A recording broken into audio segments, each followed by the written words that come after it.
of influencing your own neighborhood. And this strike by the Trump administration in Venezuela comes just weeks after it issued its national security strategy, in which it specifically talked about, that strategy specifically talked about U.S. influence in the Western Hemisphere. It even, and Richard, you will know this well, it even referenced a U.S. policy from the 19th century called the Monroe Doctrine, which was a policy that the U.S. had a right to take action and influence particularly countries in its region. And that was mentioned in the national security strategy as a policy of the United States. Now, let's just frame this in terms that the Trump administration would view it, and that is this. The Trump administration might say, actually, it is in America's vital interests to ensure that there is that it lives in a region that is not a threat to it, and which is able to, and that it lives in a region that as far as possible is stable and democratic. Of course, whether or not strikes like these lead to stability is a point that you've been making, Richard, and it's an important one. But the Trump administration might say that drug trafficking is a threat to it, and it has used that as a justification for the strikes on boats that we've seen in recent weeks. And it might say that Venezuela, with its close relationship with Russia, with its close relationship with Iran, with its relationship with China, that is not something that's acceptable for the United States, so close to the U.S. mainland. So this idea of the Monroe Doctrine has many facets, and it has a logic to it. But again, one of the issues here will be, Richard, whether or not, and this is something that people will be talking about in the days to come, weeks to come, frankly, given how significant this is in the months to come, whether or not this is something that is going to lead to a more stable region. Very often the United States has intervened in this manner in countries and not managed to bring about a more democratic, stable neighbor. So these are all issues that I think will be grappled with as we look ahead.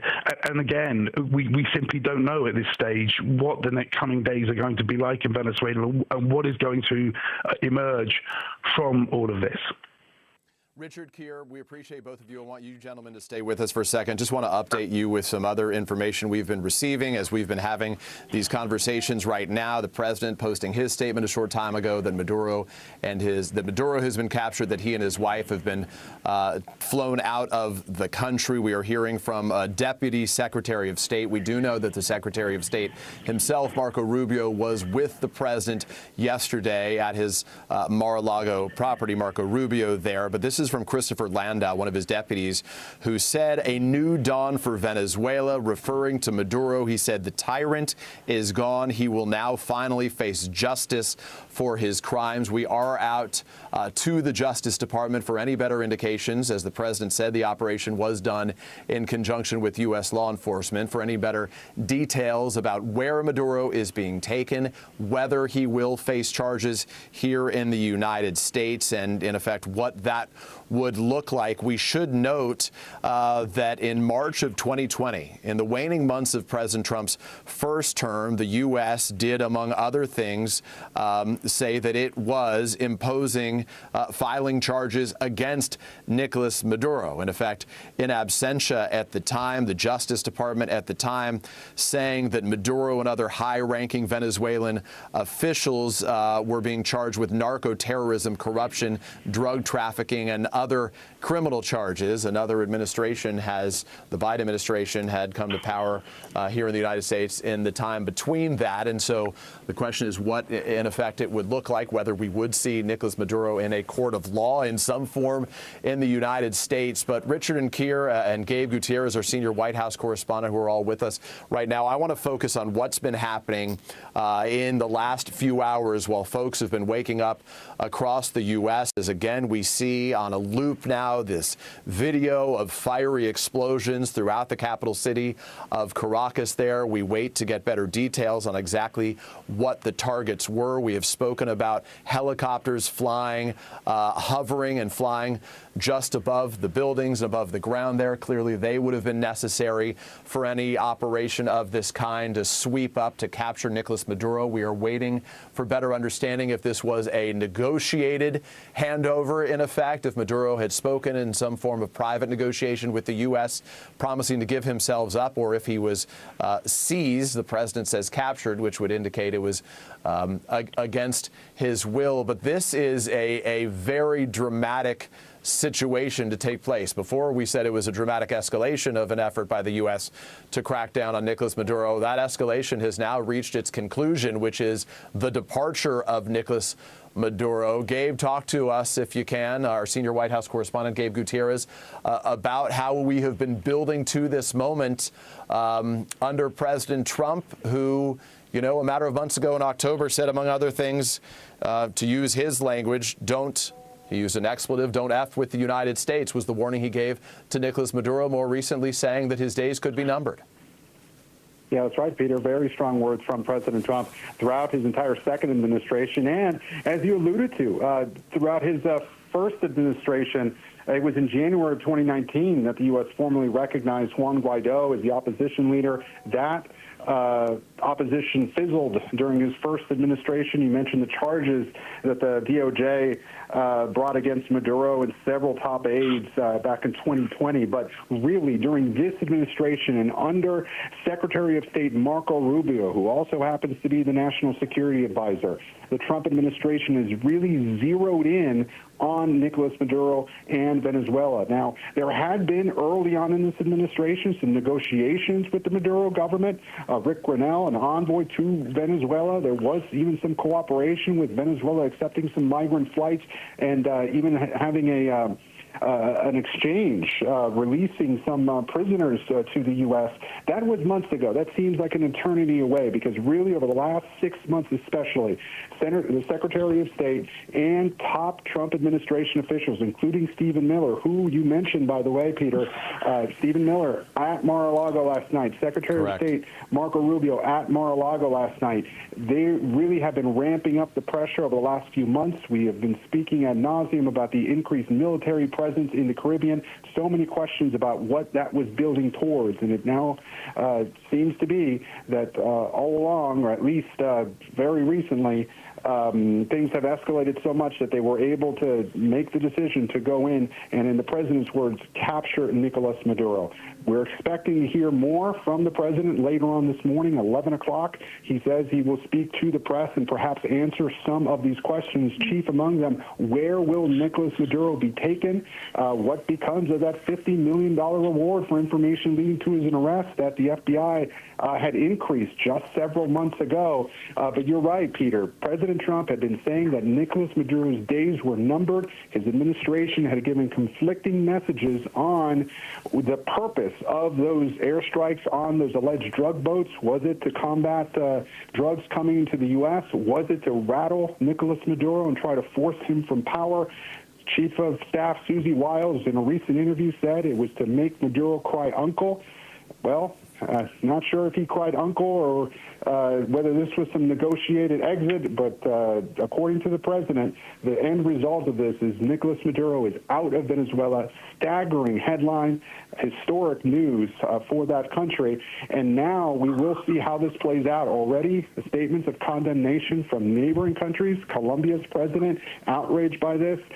Cuba's president as well, of course, with its significant ties to Venezuela's government. And, Peter, by the way, when we first heard about these explosions in just a few hours ago, around 2 o'clock local Caracas time, we did get a statement from the Venezuelan government just a short time after that. It was an initial statement, unclear. It was not signed by Nicolas Maduro, obviously. There were questions about his whereabouts. We now know, according to the president, that he was captured. Who is leading Venezuela right now? We don't know the answer to that question. And as you've been speaking with Richard and Kier and our other analysts, a major question will be, does this turn into a power vacuum? Does the U.S. support the opposition leader and somehow, does she come into power, or is there some sort of fighting in between different factions of Venezuela's government, the military? So many unanswered questions right now that we hope to learn more from the president himself in just a few hours this morning, Peter. Gabe Gutierrez is our senior White House correspondent. He has been traveling with the president over much of this holiday break, has been a short distance from Mar-a-Lago, watching as the president has met with some of his top advisors and aides, celebrating some of the holidays, also likely meeting privately about some of the situations that we are witnessing now taking place overseas. Again, as we look at these pictures from earlier this morning, again before dawn, and as it approaches 6:30 in the morning in Venezuela, it's certain that dawn will break soon, and that country will wake up to a new dawn, a country for the first time and in a long period that is governed. It's not clear by whom, certainly not governed by its former president, Nicolas Maduro, who the president of the United States, Donald Trump, a short time ago announced has been captured by the U.S. and has been taken out of this country. We're going to take a brief moment right now to reset. Stay with us for this live coverage.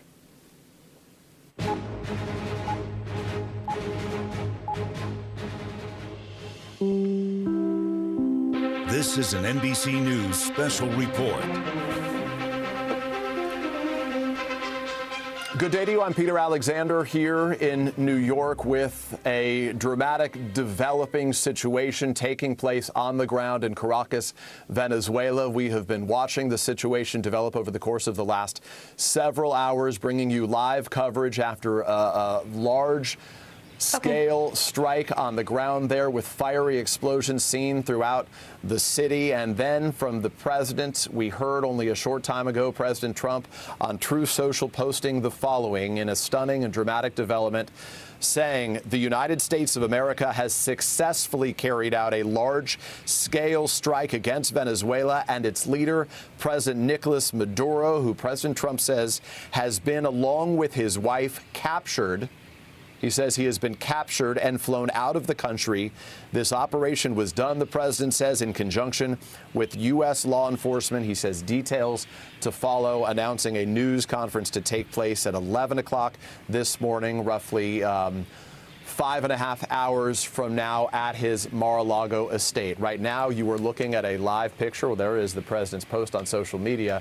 But let's show you again that live picture on the ground of a more calm, at least from the sky, situation in Venezuela. Now dawn breaking above the capital city there, and it is a new dawn for that country without Maduro, who the U.S. had accused for months of being an illegitimate leader, saying that he was the head of a narco-terrorist regime. He is no longer in power. Real questions right now about who is governing that country. Will it take one of two different forks in the road? Will it be a country that is governed by a new Democratic-led government, or will it be one that continues to follow the path of Nicolas Maduro? We have a series of questions that have yet to be answered. We have reached out to those at the White House, the Pentagon, and State Department for some answers to those questions, including where is Nicolas Maduro right now? Where is he being taken? Will he face justice, as it were, in a U.S. court of law in the United States? Was this a negotiated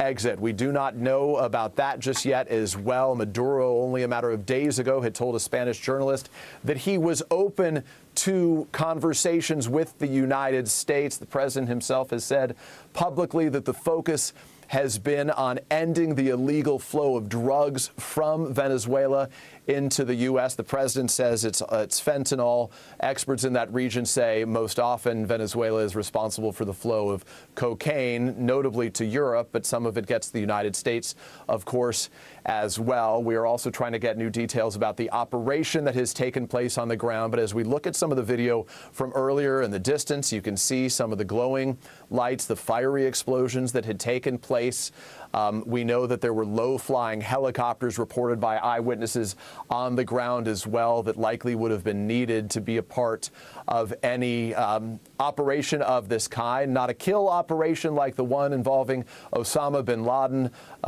more than a decade ago. This a capture operation that ultimately picked up Nicolas Maduro. We are joined by some of our best in the business, our colleagues Richard Engel, Courtney Kuby at the Pentagon, our chief international correspondent Keir Simmons, and Gabe Gutierrez, who covers the White House with me as well. Let's begin with Richard Engel, if we can, for a moment. Richard, I just want to reset the situation, get your reaction to the headline this morning. As you and I were on the air, as I read that post out loud, both of us were stunned by the announcement that Maduro had been captured and taken out of the country. So the first indication we got that something dramatic had happened was several hours ago. We've been on air for several hours now, Peter, when we heard these vague reports, still unconfirmed, of explosions in Caracas and in potential other areas. And then a key detail emerged: helicopters.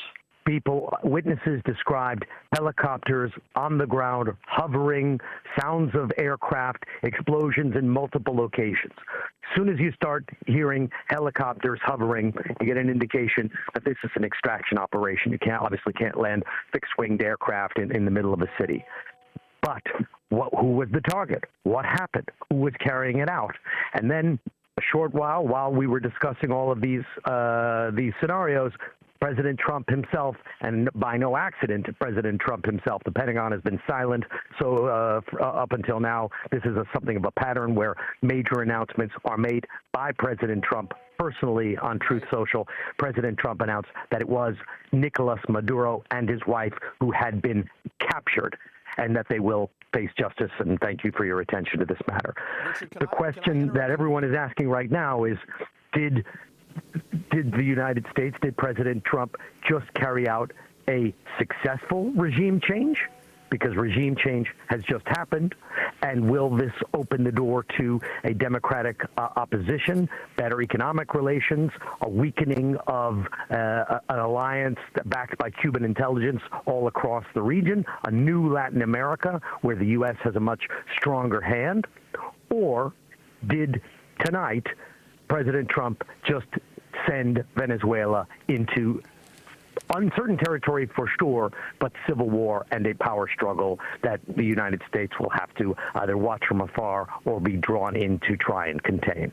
Richard, I apologize for my interruption. I only want to share some new information that I received while you were speaking there. This is coming from the Republican Senator of Utah, Mike Lee, who had spoken only a matter of hours ago, as we shared during our live coverage, criticizing this asking how and what constitutional act was taking place where the Congress had not been notified of this. Mike Lee has now posted a new statement where he says he just spoke to the Secretary of State, Marco Rubio. He says that Rubio informed him that Nicolas Maduro has been arrested by U.S. personnel to stand trial on criminal charges in the United States, and that the kinetic action, the strikes that we saw tonight in effect, was deployed to protect and defend those executing the arrest warrant. So that this was the primary mission, the strikes, in the words of Mike Lee, detailing what he was told by the Secretary of State, Marco Rubio, that those strikes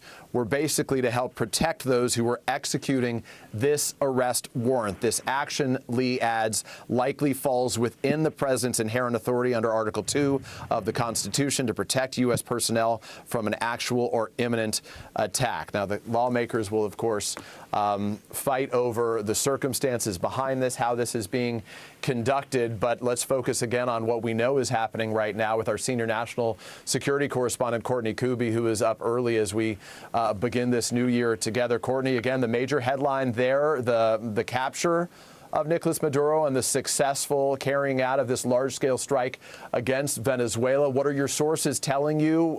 Do we have any better understanding of who would have been behind this effort? Obviously, it requires some of the special forces type units to be able to accomplish a mission of this kind. Yeah, I mean, I think what we need to keep in mind here, Peter, is the U.S. military, when it's come to some of these recent actions in the region, so specifically the interdictions of these oil tankers. The military has been in support of law enforcement here. Based off of the way the president posted this on Truth Social, his own social media platform, of course, that he started, based on the way that he wrote about this, it does appear that this was law enforcement that was in the lead here. We're still trying to get more information about that. The U.S. military, though, it appears was involved in sort of shaping the locations so that the law enforcement and potentially other U.S. agencies would be able to go in. Sorry, Courtney, please continue. Would be able to go in and sort of clear the space so that they could go in and then arrest Nicolas Maduro and his wife or take them into custody. So the kinds of things that we are seeing from social media video, as we know, we've seen the statement from the president, but that's really all the detail that we're getting. The video does appear to show transport helicopters, Chinooks, but there also appear to be some smaller helicopters there. Now, we don't know what those are. But we do know what is in the region right now. There is a very elite Air Force unit known as the 160th Special Operations. You may have heard of them because they were involved in taking the Navy SEALs into bin Laden's compound in May of 2011.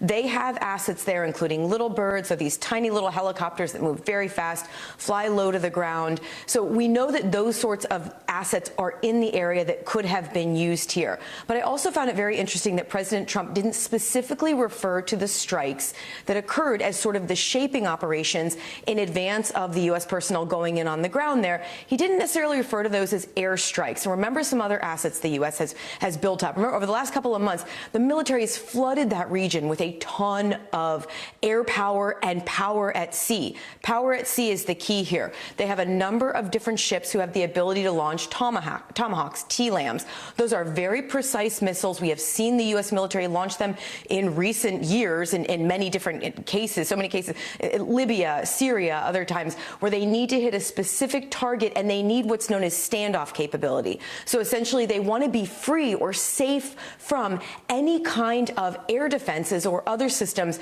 in the area that they are trying to target. So at this point, it's not clear exactly what the Venezuelan military may have done in response to any of this. We have not seen any indication that there was any kind of immediate response when the aircraft were going or when these strikes were occurring. But remember another thing that the military has been doing in recent weeks and months now, and that is flying missions close to the airspace that would become Venezuelan airspace. So right up to the border of international airspace, international waters, right up to the border of Venezuela. A lot of times the military will do that for a reason. It's not just testing routes. It's not just seeing what they can see. It's trying to figure out exactly what the air defense is in a place, how they respond to an aircraft. So it's known as painting an aircraft. Does the air defenses that are potentially lined up along the border there of Venezuela, are they latching onto U.S. military aircraft when they fly up close to Venezuelan airspace? This would give the military, over the course of the last several weeks when we have seen them do this time and time again, even with things like long-range bombers, are the Venezuelan air defenses painting those aircraft? How quickly do they respond? This gives the military, the U.S. military, essentially a pattern of life of how the Venezuelan military would respond to aircraft flying in. So all of these things that we have seen occur over the last several weeks and months with the military, the buildup, the exercises, the routines that they have been flying, what they have been doing, it appears that it's all been building up to this, Peter. But the big question that we still don't have a good answer to is, beyond the strikes and beyond what appears to be providing a lift to law enforcement and other U.S. officials as part of this picking up Maduro and his wife, what other component, what other part did the U.S. military play? And so we just don't have an answer to that at this point, Peter. Courtney Kuby covers the Pentagon for us right now. I want to share some other information while you, Courtney, have been speaking. Again, as we're monitoring the situation there, as we try to get a better understanding of Nicolas Maduro's whereabouts and the evolving situation there. The New York Times posting a short time ago that it has spoken to President Trump early this morning, where in its words, it celebrated the success of the mission to capture the Venezuelan president. They quote President Trump saying, "A lot of good planning and a lot of great troops and great people," he said. He said it was a brilliant operation, actually. The Times asked him if he had sought congressional authority for the operation or what is next for Venezuela. And when asked that question, the president said he would address those matters during a news conference to take place at Mar-a-Lago this morning, his private club there in Florida. The president announcing earlier that would take place at roughly 11 a.m. Eastern time. We should also tell you that Venezuela's vice president there has spoken on state-run television after the president's post this morning saying that Nicolas Maduro's location was unknown and that she was asking President Trump for proof of life. Again, it raises real questions about the governance of that country in this time with what the president describes as a massive armada of 15,000 American troops, forces off the coast of that country. I want to bring in now the NBC News military analyst, the Colonel Steve Warren, who is joining us this morning. Colonel Warren, Happy New Year. We are off to the races as we begin this new year again. The president wasting no time at the start of the year in his pressure campaign against Nicolas Maduro, ultimately, as he said this morning, capturing him and his wife, taking them out of the country. Unclear if this was a negotiated exit, but as the Republican Senator Mike Lee said, the strikes that we saw early this morning were done in effect to protect the executing of that arrest warrant, the effort by those forces to pick him up. I know you haven't been involved, obviously, in what's taking place there, but give us a sense about how something like this would be conducted, how challenging it is, and what considerations would have gone into place in advance of a dramatic capture operation like this.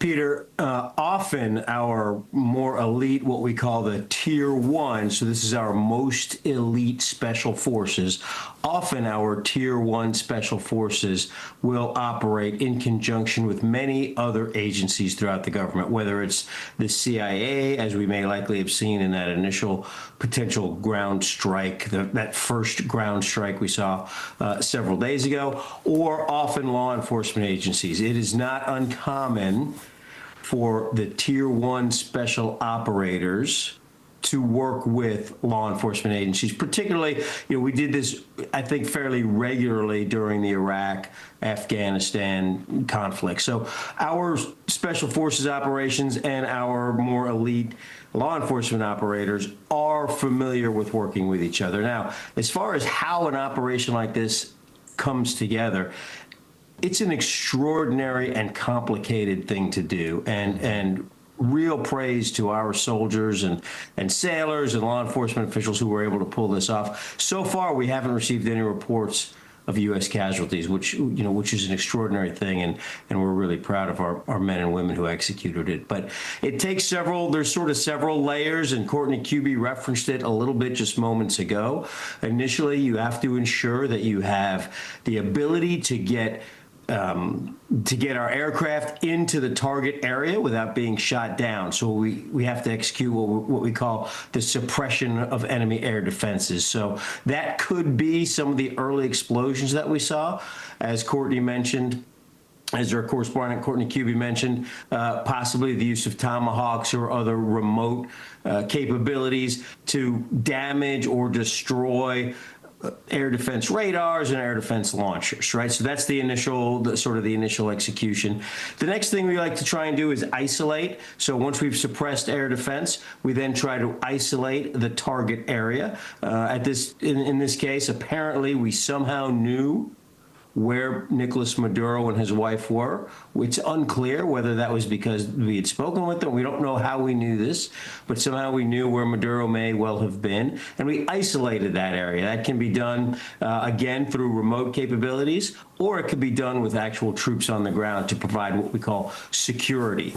And then finally, special forces operators, along most likely with some sort of federal law enforcement, whether it's a marshal or FBI. At this point, we don't know.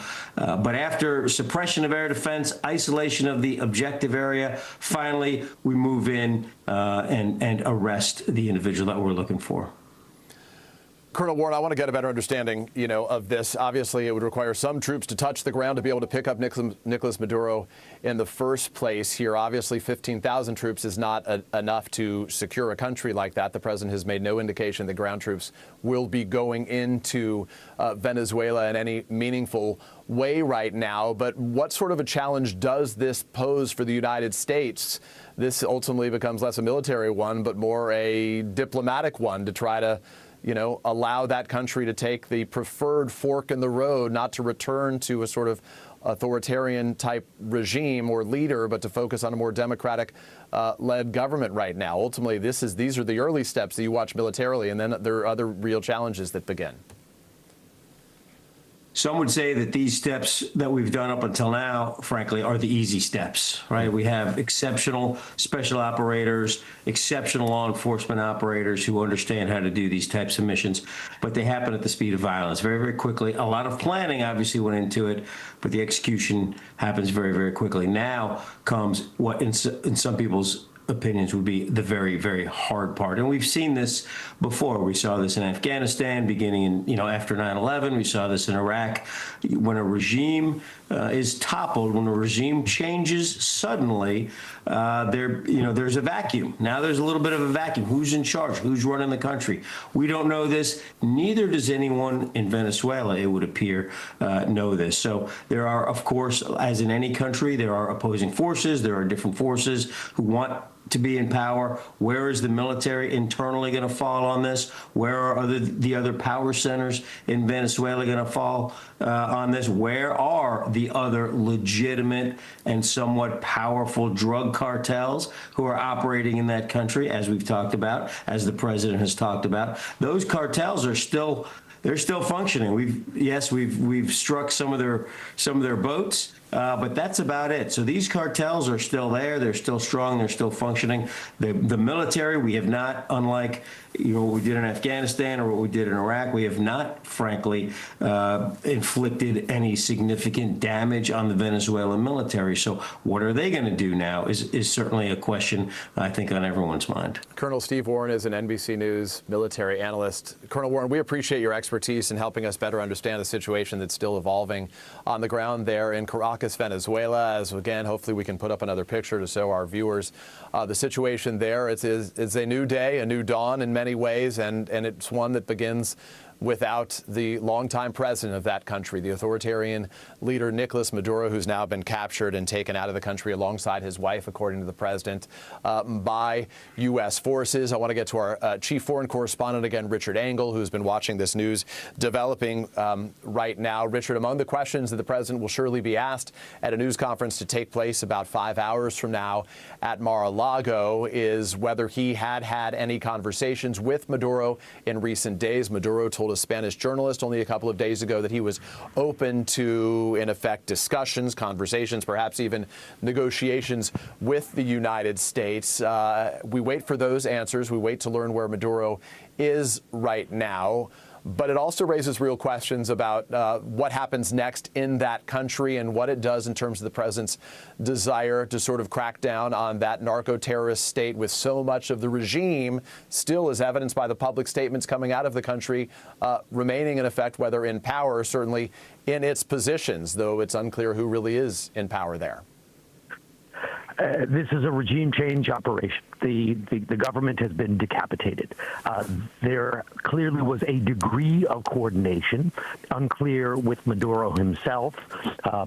Not full coordination with Maduro himself. If he wanted to, he could have fled the country. He could have gone to a friendly country. He has some good personal relations with the president of Turkey. He has decent relations with Russia. He's had good relations with Cuba or even Colombia.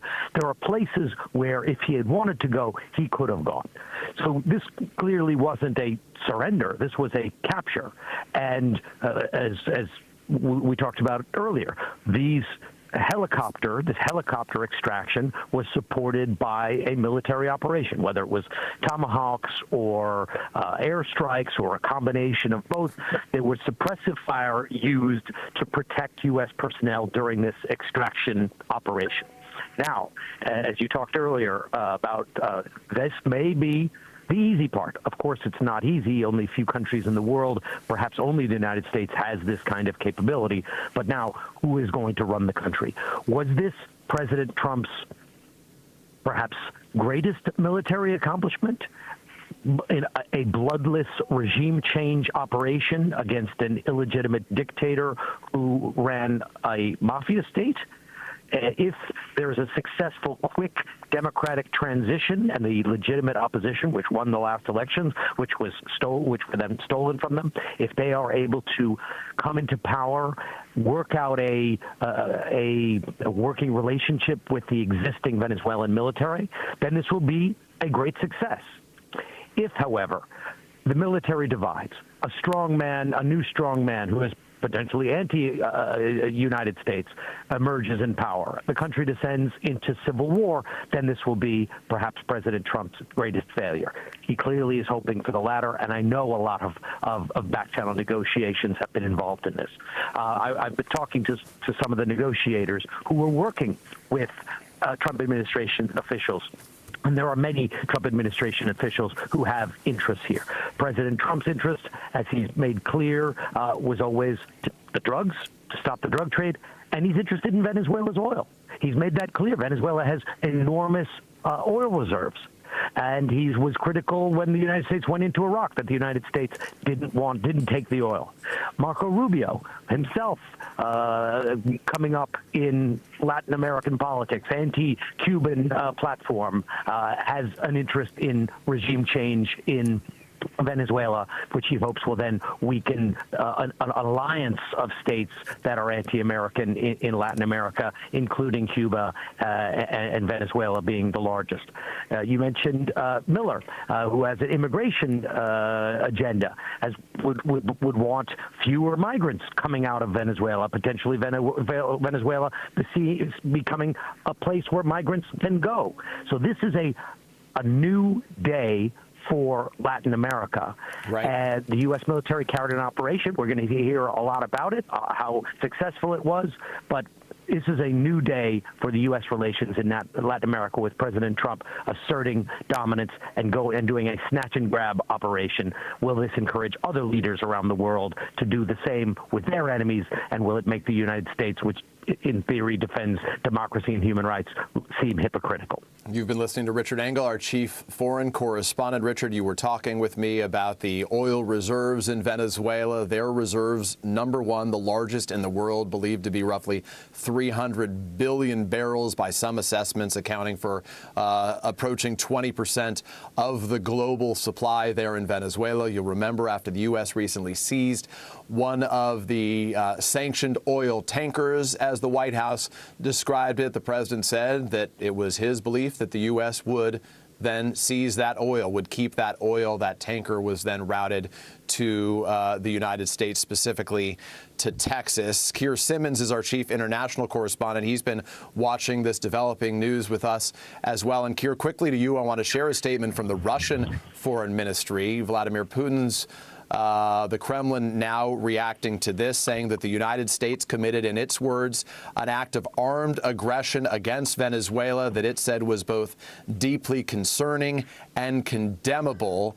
That is notable because while on the one hand the U.S. has been focused heavily in this region on Venezuela, the president and his team simultaneously have been focused on trying to bring about an end to the war between Russia and Ukraine. Vladimir Putin, for a variety of reasons over the course of many months, has been disinclined, it appears, to resolve the situation there.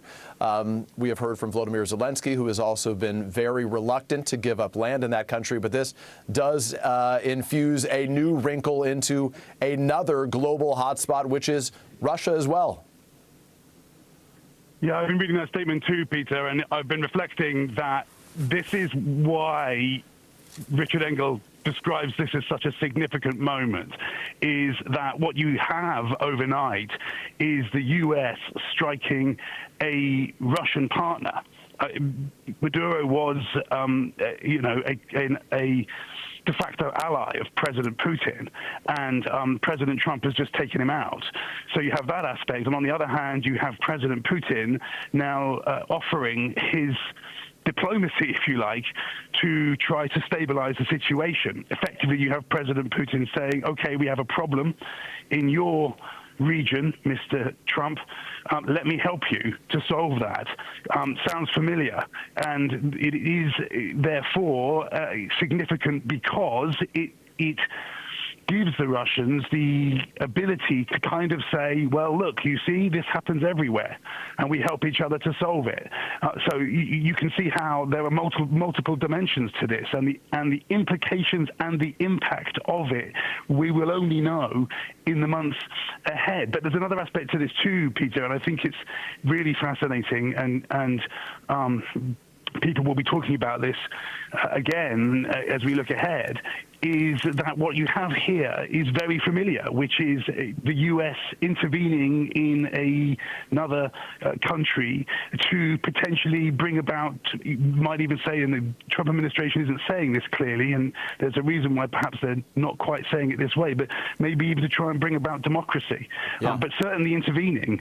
And that is something that we have seen before from the U.S., and Richard has been very carefully navigating those questions over whether it really works, and there is plenty of history to suggest that it does not, and then there are some examples of moments when it has made a difference. And all of this is happening while there are protests in Iran effectively looking to overthrow the regime there, and those protests are the most significant since some years ago, the uprising over the killing of a young woman in Iran. So there, too, there is a threat to that regime. And, of course, Iran is a close partner to Venezuela. So this is, there are moving parts here, and there is no doubt of this significance. You're right, Keir. In the president's victory speech upon winning the last election, he said, I'm not going to start wars, I'm going to stop wars. We're now hearing some of the criticism coming in from some of the president's political opponents. Among them, we're hearing from one of the top national security officials who served beneath President Obama during his time in office. That's Ben Rhodes, who says, in simple terms, he says, a regime change war in Latin America based on absurd rationales about drug trafficking, no explanation of goals, and counter to everything Trump promised, campaigning, and we're not even a full year into Trump's term. You can see what the domestic criticism will be of the actions taking place. Richard Engel, quickly to you, there are still, even as we watch what appears to be a successful capture operation, there is still a lot of potential complications in the days, hours, days, and weeks ahead. Huge complications. Doing a successful military extraction, like a successful counterterrorism strike, is something that President Trump will talk about. He will praise the bravery of the soldiers. He will talk about how it was carried out with great expertise and precision and coordination, and it seems that it was. But who will govern the country? How will it run? Will the people accept it? All very open questions. And I wanted to go back for a second to ask Keir a question, if I may, because we heard that statement. I heard it live on this conversation from the Kremlin. And one thing that struck me is it didn't seem to be that strong. I've heard the Kremlin, when it wants to condemn them, use much stronger terms. This described it as it's condemnable. It wasn't very, I don't want to say emphatic. Do you think in a way that this kind of operation, a regime change operation, which is what the President Trump just did, could even help Vladimir Putin, could help him justify the war in Ukraine? It could help him reestablish what used to be called the sphere of influence world during the Cold War, where the United States controls its neighborhood and Russia dominated its pace.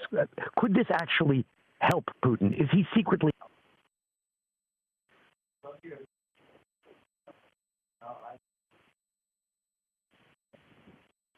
Yeah, Richard, I think you ask a great question.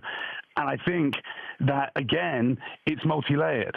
So on the one hand, yes, you can see in that statement from the Kremlin, from President Putin, that he is trying to position himself to be the diplomat that he is. It's not in many ways a full condemnation, although it does, as you say, use the word condemnable.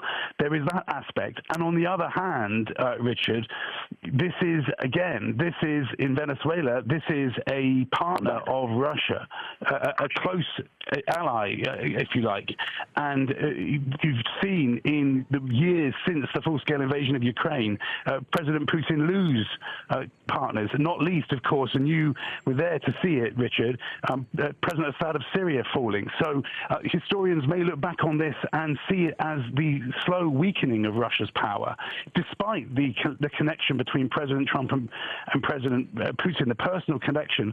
This may be seen in the future as another brick in the wall, if you like, for Russia's global capability and global standing. But clearly, President Putin is battling to overcome that view, and Putin will know, and let's just say that Putin has been in power for long enough to have been around for the invasion of Iraq and to have said that that should not happen, the U.S. invasion of Iraq.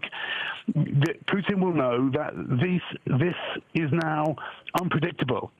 And he is the master of tactics, and he will be waiting for the opportunity to take advantage of whatever takes place in the coming months. Because as you mentioned, he might be trying to make lemonade out of lemons. He didn't issue a very strong condemnation, but as you say, he's lost an ally in Nicolas Maduro. He has lost Syria entirely, which was a very important military outpost for Russia. He is continuing to fight a war in Ukraine. Yes, he's making some battlefield grounds, but he is also losing an enormous amount of men and resources in this war, and he's become more and more dependent on China. And the Iranian regime, which you mentioned, is facing its biggest challenge in the last several years with protests that have just turned deadly. And Iran provides a lot of the weaponry, particularly a lot of the drone technology, to Russia.